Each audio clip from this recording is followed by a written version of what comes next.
بہرحال انبیاء علیہ السلام چونکہ ہر طرح معصوم ہیں گناہوں سے، اس لیے ان کا اتباع فرض ہے، اور حضرات صحابہ کرام رضوان اللہ علیہم اجمعین گناہوں سے معصوم تو نہیں ہے، لیکن ان کی مغفرت کا اعلان ہو چکا ہے۔ ان کا ایمان اور عملی مقام اور بہترین انجام، تین چیزیں قرآن ذکر کرتا ہے۔ اولئک الذین امتحن اللہ قلوبہم للتقوی، لوگوں کا تو لکھنے کا امتحان ہوتا ہے، پڑھنے کا۔ صحابہ کے بارے میں فرمائے ان کے دل کا امتحان ہوا ہے، امتحان ہوا ہے باقاعدہ، پاس فیل ہوئے۔ اولئک الذین امتحن اللہ قلوبہم للتقوی، کس جگہ کا امتحان ہے؟ دل کا۔ مضمون کیا ہے؟ تقوی اور پرہیزگاری۔ کتنا باریک مضمون ہے۔ تقوی تو ایسی چیز ہے کہ صبح آدمی کچھ ہوتا ہے، شام کو کچھ ہو جاتا ہے، ہر وقت خطرہ رہتا ہے۔ اللہ فرماتے ہیں کہ صحابہ کے قلوب کا میں نے امتحان لیا۔ امتحان لینے والا کون ہے؟ ممتحن کون ہے؟ اللہ تعالیٰ۔ اور نتیجہ کیا نکلا؟ لہم مغفرۃ، ان کی بخشش ہو گئی، واجر عظیم، اور ان کے لیے اجر ہوگا بہت بڑا۔ اوہو، سب کے سب اول آئے ہیں۔ اجر عظیم کا تو یہ مطلب ہے کہ اس سے آگے کوئی درجہ ہے ہی نہیں۔ جب صحابہ کرام رضوان اللہ علیہم اجمعین کے بارے میں قرآن کہتا ہے کہ یہ امتحان میں کامیاب ہوئے ہیں، یہ اللہ سے ڈرنے والے ہیں، یہ تقوی کے معیار پر پورے اترے ہیں، اللہ نے ان کی مغفرت کر دی ہے اور ان کے لیے بہت بڑے اجر کا فیصلہ ہوا ہے۔ تو صحابہ کرام کی شان میں ان کے مقام اور ادب کے خلاف کلمہ کہنا، یہ اپنے ایمان اور انجام کو برباد کرنے کے مترادف ہے۔ محرم کا مہینہ ہمارے ملک میں صحابہ کے خلاف منایا جاتا ہے، کیونکہ یہود نے ایک سازش کی تھی کہ اگر یہ خلافت خلفائے راشدین کی قائم رہی تو دنیا سے عیسویت اور یہودیت ختم ہو جائے گی۔ اس کے لیے ایک ایسا راستہ اختیار کیا گیا، حضرت علی اور ان کی آل و اولاد سے محبت اور عقیدت کا راستہ، جو حقیقت میں ان سے اور اللہ اور رسول سے دشمنی کا راستہ تھا۔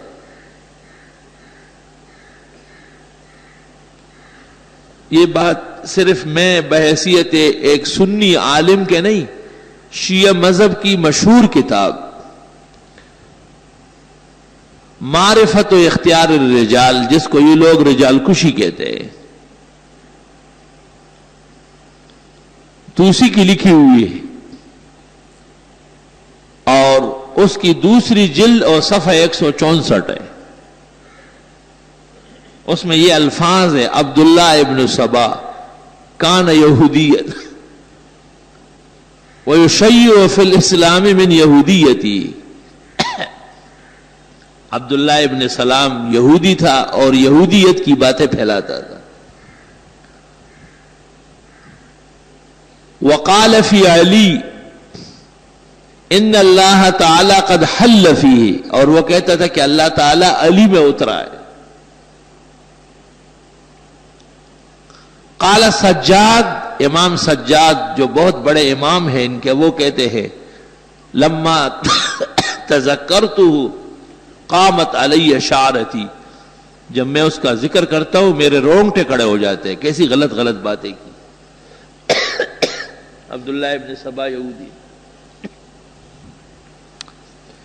علی المرتضیٰ کو جب پتہ چلا کہ یہ اور اس کی جماعت میرے بارے میں ایسی باتیں پھیلاتی ہے، تو حضرت علی نے ان کو آگ میں جلایا۔ تو اس ظالم نے کہا کہ میری بات پھر بھی ثابت ہو گئی، کیونکہ لا يعذب بالنار الا اللہ، آگ کی سزا تو الہ دے سکتا ہے۔ آج ہندوستان میں مسلمانوں کو جلا رہے ہیں، تو عبداللہ ابن سبا کے عقیدے میں سارے ہندو اس کے خدا ہے۔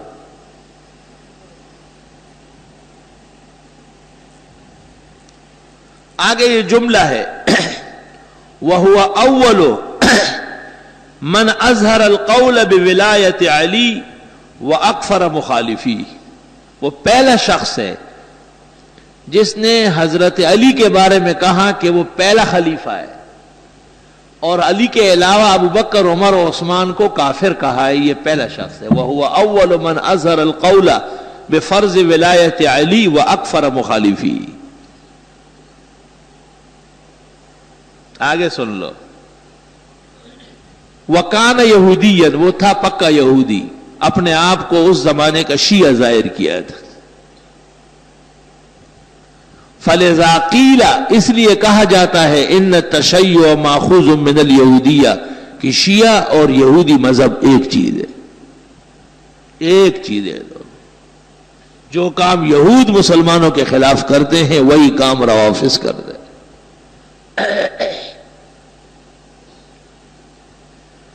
کہتے ہیں جی کوئی ایسی بات نہ کہی جائے کسی کی دل آزاری ہو، یہ ہم کہہ رہے ہیں، یہ تو روافض کی معتبر کتاب معرفت اختیار و معرفت الرجال، دوسری جلد صفحہ 164، جو جس وقت جب دیکھنا چاہے میں دکھاتا ہوں۔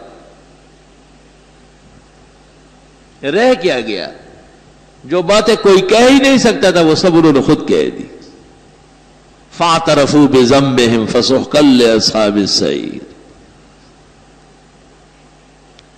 ہمارے ملک میں اس مہینے کے اندر کربلائی جو ہے وہ میدان میں آ جاتے ہیں، اور ان کے مرثیہ ہوتے ہیں، اور ان کی مجلس اوزائے ہوتی ہے، اور ہمارے پاگل بھی اس میں شریک ہوتے ہیں، وہی دوسروں کے شادی میں عبداللہ دیوانہ۔ اب نہیں، بہت پہلے میں اس محلے سے گزر رہا تھا، تیسری چوتھی گلی سے آگے، تو میرا ایک مقتدی میرے نظر آیا کالے کپڑوں میں، اور اس کے ساتھ دو چار عورتیں ہیں کالے کالے۔ میں رک گیا، میں نے اس سے پوچھا کہ تم وہ نہیں ہو؟ کہا ہوں، تو بالکل ہوں۔ میں نے کہا کہاں چلے گئے؟ بس 2-4 دن کی بات ہے، پھر آ رہا ہوں۔ کوئی خاص فرق نہیں پڑتا، کہا بس 2-4 دن کی بات ہے، محرم گزر جائے گا، پھر میں نے کہا میرے یہاں آ جاؤ، میں ہاتھ سے پکڑ کے نکال دوں گا۔ ایسی جگہوں میں جانا جہاں دین کے خلاف محاذ بنا ہو، اور جہاں قرآن اور سنت کے خلاف بیان ہو رہا ہو، اللہ قرآن میں فرماتے ان کے ساتھ بیٹھنا نہیں، انکم اذا مثلہم، تم بھی ان جیسے سمجھے جاؤ۔ اس لیے اس مہینے میں حضرات صحابہ کے دشمنوں کی مجلسوں سے اور ان کے بیانات سے اور ان کے مرثیوں سے ایسا بچنا ہے جیسے کوئی بیماری اور تباہی سے بچتا ہو۔ غیرت کا تقاضا یہ بھی ہے کہ اس مہینے میں کوئی کالا لباس، حتیٰ کہ کالی پگڑی اور کالی ٹوپی، یہاں تک کہ کالے رنگ کا جبہ بھی محرم کے مہینے میں استعمال نہ کیا جائے، تاکہ تشبہ نہ ہو بالمفسدین والظالمین والکافرین۔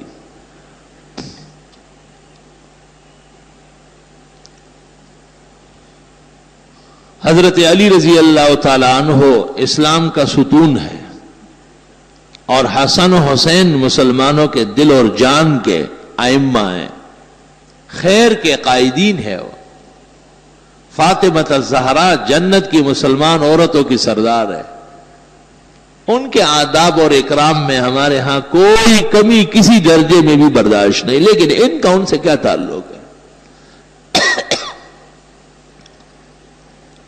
جیسے عیسائی حضرت عیسیٰ مسیح کا نام لیتے ہیں لیکن ان سے دور کا بھی تعلق نہیں، مبتدین پیرانی پیر حضرت شیخ عبد القادر جیلانی کا نام لیتے ہیں لیکن ان سے دور کا بھی ان کا کوئی تعلق نہیں۔ اس طرح یہ لوگ حقیقت میں عبداللہ ابن سبا کے مشن پہ چلنے والے ہیں، جن کو اس کی بدعملی اور بد اعتقادی کی وجہ سے حضرت علی نے آگ میں جلایا ہے۔ ان کی سزا بھی حضرت علی کے عمل سے معلوم ہو گئے۔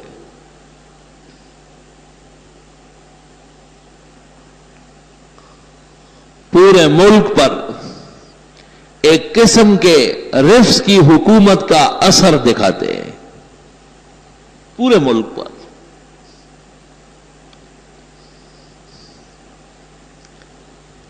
ان کے جو مقامات ہے، حکومت کی مشینریاں ان کی خدمت کرتی ہے، اہل سنت کے ٹیکس وصول کر کے ان کے ہاں کروڑوں روپے کے جنریٹر جلاتے ہیں اور سرکاری خرچے پر ان کی اوبگت کی جاتی ہے۔ ایک ایسا مرد مومن اور غیرتی نہیں آتا جو ان کے ساتھ حساب کر لے۔ ادھر ایران دیکھو، تہران میں یہود کا معبد ہے، عیسائیوں کا چرچ ہے، مجوسیوں کی آتش کدے ہیں، ہندو اور سکھوں کے مندر اور گردوارے ہیں، لیکن مسلمانوں کو مسجد بنانے کی اجازت نہیں۔ اور یہ تاریخ کے ہاں مسلمہ ہے، مصدقہ بات ہے۔ مسلمان عید اور جمعہ مسلمانوں پاکستان کے سفارت خانے میں یا اور کسی ملک کے جا کے پڑھتے ہیں، اور جب کہتے ہیں آپ تو کہتے ہیں آپ مکہ مکرمہ اور مدینے میں ہمارا امام باڑہ بنوائے۔ دیکھیں، مطلب یہ کہ یہ اپنے تہران کو مکے اور مدینے کے برابر سمجھتے ہیں، تو یہ جائز ہے۔ حضرت علی یا حسن حسین تہران میں پیدا ہوئے تھے، تہران کے ساتھ کیا واسطہ ہے؟ یہی تو سرکش اور باغی کی نشانی ہے کہ غیر ضروری چیز کو طے کر لو اور پھر اس کو اسلام کے مقابلے میں کھڑا کر دو۔ یہی تو کفار کی نشانی ہے، اور کیا ہے؟ سینگ ہوتا ہے کافر کا کیا؟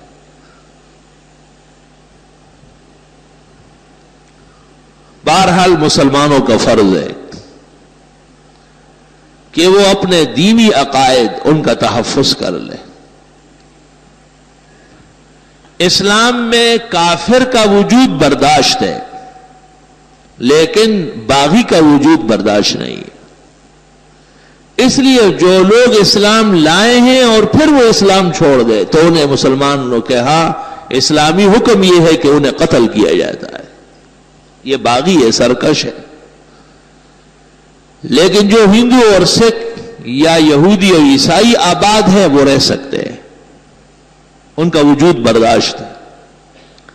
وجہ یہ ہے کہ اسلام کو اور اسلامی عقائد و اعمال کو جو تکلیف اور صدمہ باغی اور سرکش سے پہنچتا ہے وہ کسی اور چیز سے نہیں پہنچ سکتا ہے۔ اس لیے محرم الحرام کا مہینہ دشمنوں کے طور طریقوں سے منانا جائز نہیں۔ حضرت حسن اور پھر ان کے بعد ان کے بھائی حضرت حسین رضی اللہ عنہما اپنے قافلے سمیت سن 62-63 ہجری میں کربلا میں شہید ہوئے، اور ان کی شہادت اہل سنت کے ہاں مسلمہ ہے۔ ابن تیمیہ منہاج السنت النبویہ فی رد الشیعۃ والقدریہ میں لکھتے ہیں والحق ان الحسین قتل مظلوما، واقع حسین کے ساتھ ظلم ہوا، لیکن اس کا یہ مطلب ہے کہ آپ بند روڈ بلاک کر لیں اور بنس روڈ پر رونا دھونا شروع کر لیں۔ قتل کس نے کیا یہ تو پتہ کرے پہلے۔ ان کی تواریخ سے ثابت ہے کہ قتل ان کے بڑوں نے کیا ہے۔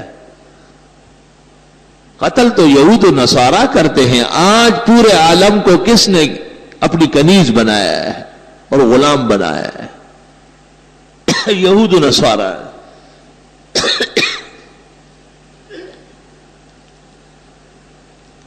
نہتے مسلمانوں پر جو بمبار ہو رہا ہے اور ان کی عورتیں اور بچے جھلس کر کے راک ہو جاتے ہیں، یہ خبریں روزانہ آپ اور ہم اخبارات میں پڑھتے ہیں۔ یہ کون کر رہا ہے؟ یہود و نصارہ۔ طالبان کا کیا قصور تھا سوائے اس کے کہ وہ پورے اسلام کے پابند؟ اور اس وقت تک ان کے خلاف کفر کا یہ الغار مؤثر نہیں ہو سکتا تھا جب تک کہ اپنے لوگ ساتھ نہ ہوئے تھے. اور یہ تاریخ قیامت تک رہے گی کہ ایک دور و زمانہ ایسا آیا کہ کچھ غریب الحال مسلمانوں نے بڑی کوشش کر کے ایک اسلامی ملک بنایا اور یہود و نصارہ کے ایجنٹوں نے مل کر کے اسے سبوتاژ کر دیا. اور یہ کہ جی ہم محفوظ ہو گئے 100% غلط ہے. ہم اب بھی اسی طرح غیر محفوظ ہے اور ان کے رحم و کرم پر ہے. آج وہ پکتیا کے علاقے میں اور خوست میں فارسی اور پشتو میں لکھے ہوئے پرچے گرا رہے ہیں کہ طالبان اور القاعدہ سے ہٹ جاؤ ورنہ مرنے کے لیے تیار ہو جاؤ. وہ وقت دور نہیں ہے کہ یہی پرچے یہاں کراچی اور لاہور اور اسلام آباد میں گریں گے کہ تمہارے ہاں بھی طالبان اور القاعدہ کے لوگ ہیں, ان کو ہمارے حوالے کر دو ورنہ مرنے کے لیے تیار ہو جاؤ. جو جلاتا ہے خود اس کو بھی جلنا ہے ضرور, شمع جل جاتی ہے پروانے کے جل جانے کے بعد. جو دوسروں کے قتل عام پر راضی ہو وہ کبھی بھی بچ نہیں سکتا. اور مسلمانوں کو ہندوستان میں ہندو 200-100 آدمیوں کو ایک جگہ جمع کر کے اس بہانے بلا لیتے کہ ہم تمہیں امن دیتے ہیں, اور پھر دوسری طرف سے ہندوؤں کو بلا کر ان پر تیل چڑھا کر انہیں آگ لگائی جاتی. یہ سب ہم پڑھتے ہیں اخبارات میں. خدا جانے کہ وہ ہماری غیرت اور وہ جذبہ ایمان کہاں چلا گیا. قلب میں سوز نہیں, روح میں احساس نہیں, کچھ بھی پیغام محمد کا تمہیں پاس نہیں. اور ہمارے ماسٹر صاحب نے صرف ایک بیان داغا, بڑا افسوس ہے, ہندوستان کو خیال کرنا چاہیے. یہ بیان ہے, یہ بیان تو اس شخص کا ہونا چاہیے جو کسی ایک کمرے اور ایک گھر کا بڑا ہو. آپ تو پورے ملک کے مسلمانوں کے سربراہ ہیں. آپ کا فرض یہ ہے کہ آپ انہیں الٹیمیٹم دے کہ خبردار 24 گھنٹے کے اندر اندر ایک مسلمان اور قتل ہوا تو ہم آپ کے خلاف انتہائی قدم اٹھائیں گے. لیکن آپ کیسے اٹھا سکتے ہیں کہ آپ کسی اور کے ریاست کے بڑے بنے ہوئے ہیں. ریاست امریکہ کی ہے اور ہم اس کے رعایا ہے, اور یہ اس رعایا کا ماسٹر صاحب ہے. فلا حول ولا قوت الا باللہ. افسوس ہمارے بڑے لکھے پڑے لوگ آ جاتے ہیں اور وہ جب بات کر لیتے ہیں تو پتہ چلتا ہے کہ صرف قد و قامت میں بڑا ہے, عقل میں صفر ہے. بظاہر انگریزی کی بہت بڑی ڈگری اس کے پاس ہے لیکن دین میں ایک طفل مکتب کے برابر نہیں ہے. غیرت اور ایمان حقیقت میں ایک ہے. ان الغیرت من الایمان.